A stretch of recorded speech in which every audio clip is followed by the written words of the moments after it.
పర్వతాలు, కొండలు, కోనలు, గుట్టలు.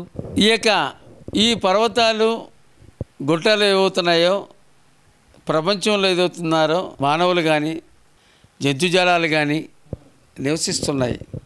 వాటికి మీరు ప్రపంచ దేశాలు చూసుకోండి, ఈరోజు కూడా పర్వతాల్లోనూ కొండల్లోనూ నివసిస్తున్నారు. అయితే కొండల్లో నివసించే వాళ్ళకి, పర్వతాల్లో నివసించే వాళ్ళకి శుభదాయకమే, అశుభం కాదు ఒక రకంగా చెప్పాలంటే. అంటే ఏదవుతుందో చుట్టూ ఏదవుతుందో పర్వతాలు కానీ కొండలు కానీ ఉన్న ప్రాంతాలు ఏవవుతున్నాయో, ఏ మహానగరాన్ని చూసుకోండి, ఏ ప్రపంచంలో ఎక్కడైనా దేశంలో పూర్తిగా సంపూర్ణంగా అభివృద్ధి అయిన దేశాలు కానీ చూసుకోండి, చుట్టూ పర్వతాలు ఉంటాయి, కొండలు ఉంటాయి. ఆ కొండల మధ్యలో ఏదవుతుందో బొంబాయి కానీ కలకట్టా కానీ, అంటే ఎగ్జాంపుల్ చెప్తున్నాను, అన్ని పట్టణాల గురించి చెప్పట్లేదు, విజయవాడ కానీ హైదరాబాద్ కానీ మీరు ఎక్కడైనా చూడండి, చుట్టూ కొండలు ఉంటాయి. ఆ కొండల మధ్యలో ఉన్న ప్రదేశమే మహాపట్టణంగా అభివృద్ధి చెందుద్ది.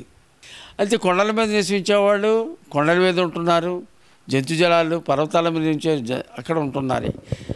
అయితే మానవులు ఏదవుతుందో ఈ కొండల మీద వచ్చే నీరు కానీ, ఈ కొండలు పర్వతాలు ఏదవుతున్నాయో ఒక దేశానికి సరిహద్దుగా ఆ రోజుల్లోనూ నిర్ణయించబడి, ఆ ప్రజలు ఏమవుతున్నాయో మధ్యన ఉన్నటువంటి నేలలో వ్యవసాయం చేసుకుంటూ అభివృద్ధి అవుతూ రాజ్యాలు నిర్మించుకున్నారు, కొండల మీద నిర్మించుకున్నారు. ప్రజలకి మాత్రం కింద ప్రాంతాల్లోనూ వ్యవసాయంలో వాటికి ఉపయోగించుకోవడానికి ఇవ్వడం జరిగింది.